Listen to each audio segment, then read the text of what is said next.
Welcome to Success Blueprint for JEE and NEET. Join the class 11th Biology. Study at your own pace and save your time and energy. Please like and subscribe for more educational videos. परिचय। हम जड़, तना, पत्ती, पुष्पक्रम और पुष्प के लक्षण, प्रकार, रूपांतरण और कार्य की चर्चा पहले ही कर चुके हैं। अब हम बीजाणु जनन, युग्मक जनन, परागण, निषेचन, फल और बीजों का अध्ययन करेंगे। उद्देश्य। इस पाठ के अंत में आप निम्न करने में सक्षम हो जाएंगे: बीजाणु जनन को समझना, परागण की पहचान करना, निषेचन के बारे में समझना, फल की विशेषताएं जानना, फल के प्रकार जानना, बीज की विशेषताएं जानना, बीज के प्रकार जानना, बीजों के अंकुरण का अध्ययन करना, बीजों की किशोरावस्था का अध्ययन करना, एक प्ररूपी पुष्पी पादप का अर्ध तकनीकी विवरण समझना, कुछ महत्वपूर्ण कुलों का वर्णन करना। बीजाणु जनन। बीजाणु जनन बीजाणुओं का उत्पादन है। जननात्मक बीजाणु पौधे, शैवाल और कवक में उनके सामान्य जननात्मक जीवन चक्र के दौरान बनते हैं। प्रसुप्त बीजाणु कुछ कवकों और शैवालों द्वारा मुख्य रूप से प्रतिकूल वर्धन दशाओं की प्रतिक्रिया में बनते हैं। अधिकतर यूकेरियोटिक बीजाणु अगुणित होते हैं और कोशिका विभाजन कुछ प्रकार के द्विगुणित या द्विकेंद्रकों और कोशिका संलयन के द्वारा निर्मित होते हैं। युग्मक जनन। युग्मक जनन वह प्रक्रिया है जिसके द्वारा द्विगुणित या अगुणित पूर्वगामी कोशिकाएं कोशिका विभाजन करती हैं और परिपक्व अगुणित युग्मक बनाने के लिए विभेदन करती हैं। युग्मक जनन द्विगुणित युग्मक कोशिकाओं के अर्धसूत्री विभाजन द्वारा या अगुणित युग्मक जननीय कोशिकाओं के समसूत्री विभाजन द्वारा होता है, जिससे विभिन्न युग्मक बनते हैं। उदाहरण: पौधे सूत्री विभाजन के द्वारा युग्मकोद्भिद में युग्मक उत्पन्न करते हैं। बीजाणुओं के सूत्री विभाजन के बाद अगुणित बीजाणुओं से युग्मकोद्भिद विकसित होते हैं। सूत्री विभाजन और युग्मक जनन के बीच जीवन चक्र में बहुकोशिकीय अगुणित अवस्था का होना पीढ़ी एकांतरण के रूप में जाना जाता है। परागण। परागण वह प्रक्रिया है जिसके द्वारा पौधों में पराग को स्थानांतरित किया जाता है, जिससे पौधे निषेचन और लैंगिक जनन में सक्षम होते हैं। परागकण, जिनमें नर युग्मक होते हैं, अंडक के भीतर मौजूद मादा युग्मक तक पहुंचते हैं। एंजियोस्पर्म के पुष्पों में अंडक का ग्राही भाग वर्तिकाग्र कहलाता है। परागण के परिणाम स्वरूप संतति उत्पन्न होती है जो आनुवंशिक रूप से भिन्न होते हैं। परागण की खोज क्रिश्चियन कोनराड स्प्रेंजल ने 18वीं शताब्दी में की थी। निषेचन। पराग नलिका बीजांड में नर युग्मकों को अंड कोशिकाओं तक ले जाती है। निषेचन नर और मादा अवयवों का संलयन के कारण भ्रूण का विकास क्रमशः बीज और फल में होता है। जब किसी पुष्प की अंड कोशिकाएं उसी पुष्प के पराग की नर कोशिकाओं द्वारा निषेचित की जाती हैं, तो यह स्वनिषेचन और दूसरी स्थिति में यह पर निषेचन होता है। फल। फल निषेचन के बाद विकसित पुष्प का पका हुआ अंडाशय है। यदि अंडाशय के निषेचन के बिना ही फल बनता है तो यह अनिषेक जनित फल कहलाता है। फल भित्ति या फल भित्ति और बीज का बना होता है। फल भित्ति शुष्क या गूदेदार हो सकती है। जब फल भित्ति मोटी और गूदेदार होती है तो यह सबसे बाहर की तरफ बाह्य फल भित्ति, मध्य में मध्य फल भित्ति और भीतर की तरफ अंतः फल भित्ति में विभेदित हो जाती है। आम और नारियल में फल को अष्ठिल यानी ड्रूप कहते हैं। ये फल एकांडपी ऊर्ध्ववर्ती अंडाशय से विकसित होते हैं और इनमें केवल एक बीज होता है।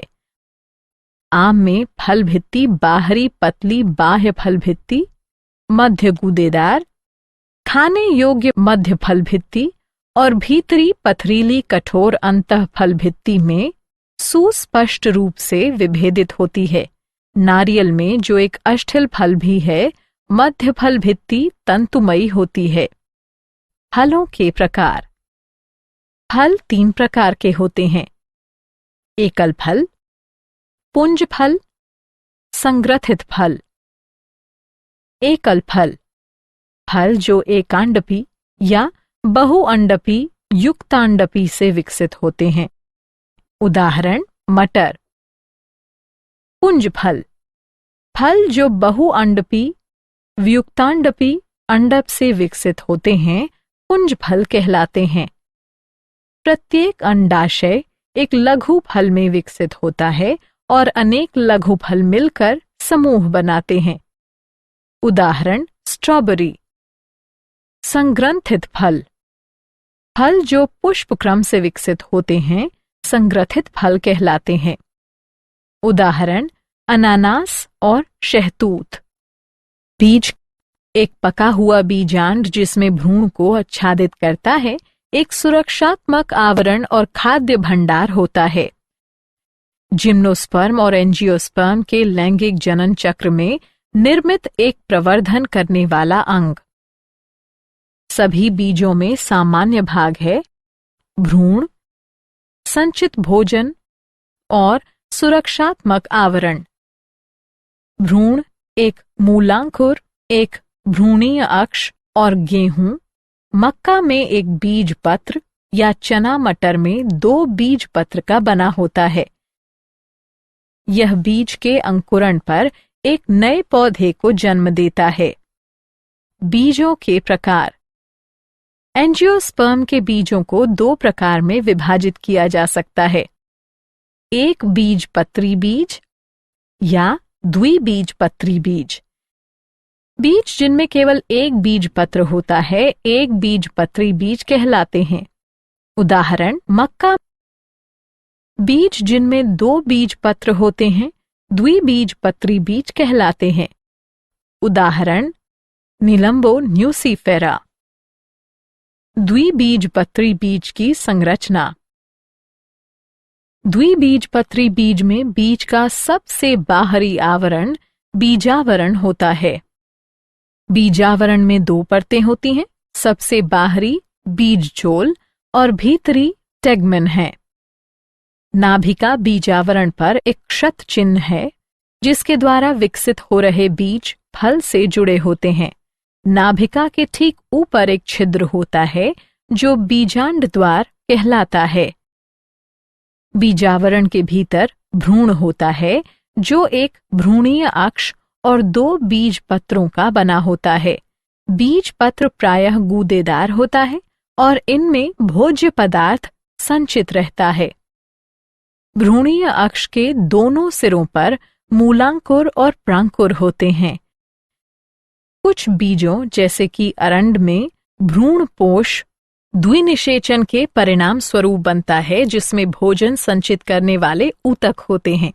सेम, चना और मटर जैसे पौधों में परिपक्व बीजों में भ्रूणपोष नहीं होता है और ऐसे बीज अभ्रूणपोषी कहलाते हैं। उदाहरण चना। एक बीजपत्री बीज की संरचना। एक बीजपत्री बीज भ्रूणपोषी होते हैं, लेकिन कुछ जैसे कि ऑर्किड में अभ्रूणपोषी होते हैं। अनाज के बीजों जैसे मक्का में बीजावरण झिल्लीदार और प्रायः फल भित्ति से संलिप्त होता है।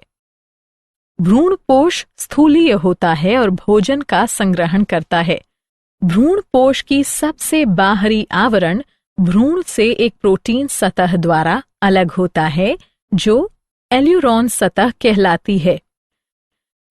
भ्रूण छोटा होता है और भ्रूणपोष के एक सिरे पर खांचे में स्थित होता है।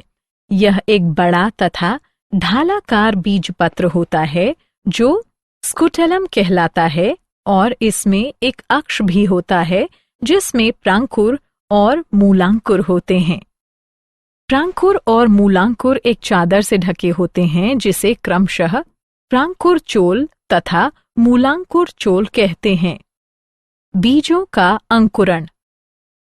अंकुरण एक बीज में निहित भ्रूणीय पौधे की वृद्धि है जिसके परिणाम स्वरूप नवोद्भिद पौधों का निर्माण होता है।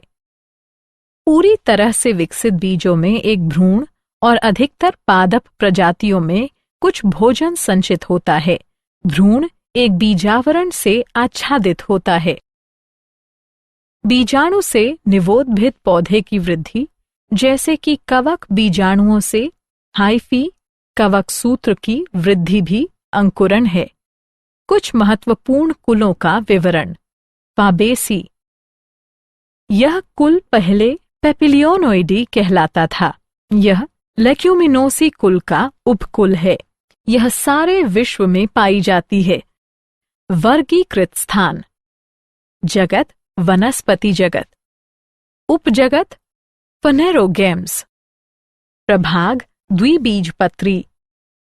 वर्ग पॉलीपेटली। श्रेणी कैलिसिफ्लोरी। गण रोजेल्स। कुल लेग्यूमिनोसी। उपकुल पेपिलियोनेसी। कुल फबेसी। कायिक अभिलक्षण। वृक्ष, झाड़ी, शाख, मूल ग्रंथियों सहित मूल। तना सीधा या आरोही। पत्तियां एकांतर, पिच्छाकार संयुक्त या सरल, पर्ण आधार, तल्पयुक्त, अनुपर्णी, जालिका, शिराविन्यास।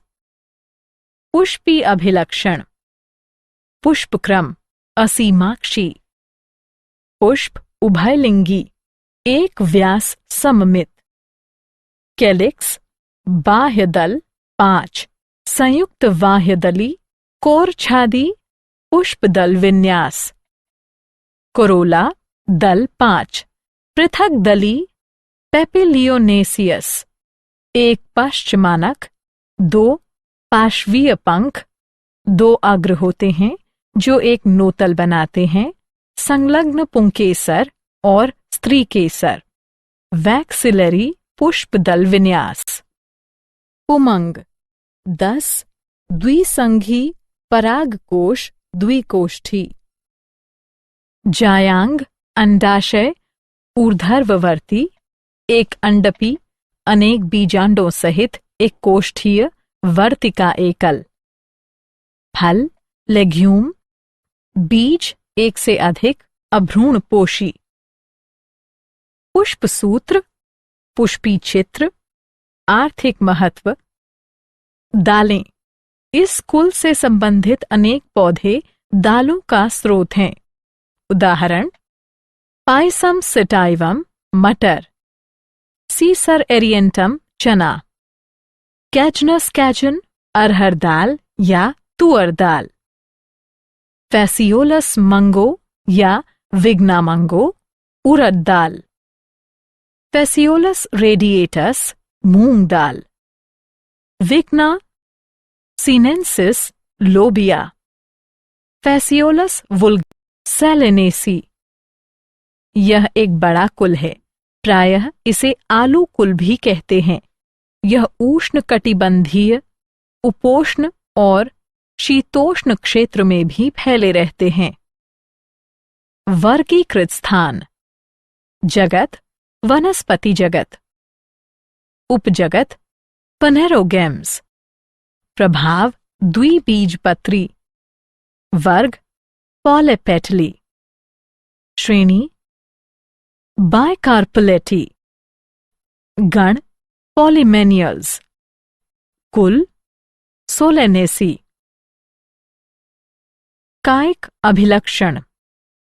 पौधे प्रायः शाख, झाड़ी और छोटे वृक्ष वाले होते हैं। तना शाकीय, कभी कभी काष्ठीय, वायवीय, सीधा, बेलनाकार, शाखित, ठोस या खोखला, रोमयुक्त अथवा अरोमिल आलू में भूमिगत तना सोलनम ट्यूबिरोसम।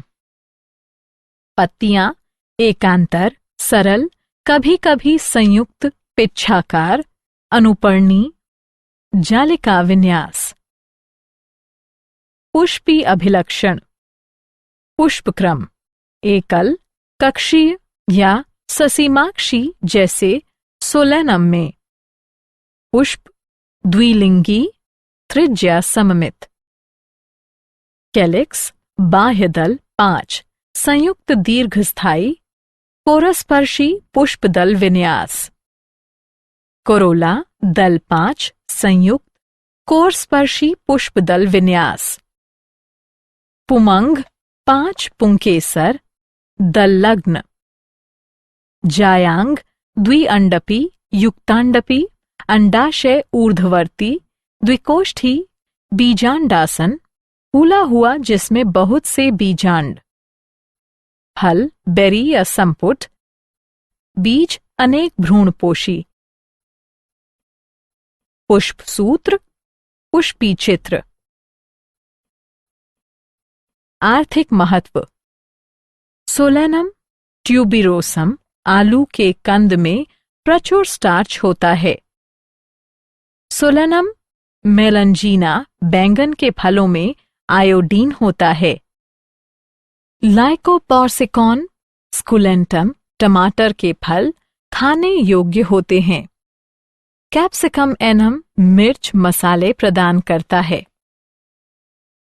फाइसलिस पेरुवियाना से केप गूसबेरी एक स्वादिष्ट फल प्राप्त हो। लिलिएसी, इसे प्रायः लिली कुल कहते हैं। यह एक बीजपत्री पौधों के लक्षण दर्शाता है। यह सारे विश्व में पाए जाते हैं। वर्गीकृत स्थान जगत, वनस्पति जगत। उपजगत वनरोगेम्स। प्रभाव एक बीजपत्री। श्रेणी कोरोनेरी। कुल लिलिएसी। कायिक अभिलक्षण। भूमिगत शल्ककंद, कॉर्म या प्रकंद सहित दीर्घकालिक शाक। पत्तियां प्रायः आधारीय, एकांतर, रैखिक, समांतर शिराविन्यास के साथ अननुपर्णी। पुष्पी अभिलक्षण।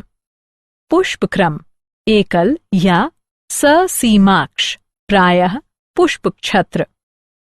द्विलिंगी, त्रिज्या सममित। परिदल पुंज 6, 3+3, प्रायः नली में जुड़े हुए, कोरस्पर्शी, पुष्पदल विन्यास। पुमंग पुंकेसर 6, 3+3।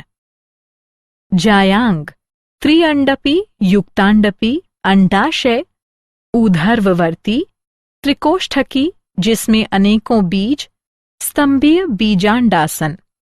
फल संपुट, कभी कभी बेरी। बीज भ्रूणपोषीय। पुष्पसूत्र, पुष्पी चित्र। आर्थिक महत्व। इस कुल के अधिकांश पौधे अच्छे सजावटी पौधे हैं, जैसे Tulipa, Gloriosa, Lilium, Aloe, Ruscus, Asparagus, Yucca, Dracaena आदि। एलियम सीपा की पत्तियों के मांसल पत्ती आधार खाने योग्य होते हैं। एलियम सेविटम के शल्ककंद खाने योग्य होते हैं। स्माइलैक्स चाइना, स्माइलैक्स की जड़ों से सरसा पारीला निकाली जाती है, जिसका उपयोग त्वचा रोग में किया जाता है। कॉलेजकम ऑटोमनेल की कार्म से कॉल्चीसीन निकाली जाती है, जिसका उपयोग बहुगुणित को प्रेरित करने के लिए किया जाता है। एलोए से एलोइन निकाला जाता है, जिसका उपयोग त्वचा रोगों में किया जाता है, जबकि एलोए वीरा जूस का उपयोग पाचन संबंधी विकारों में किया जाता है। क्या आप जानते हैं? नारियल, सिंघाड़ा, मूंगफली, सुपारी, पाइन नट, असत्य नट के उदाहरण हैं। कुछ कुकुरीबिट के कड़वे स्वाद का कारण ट्रीटीपिनेज की उपस्थिति है।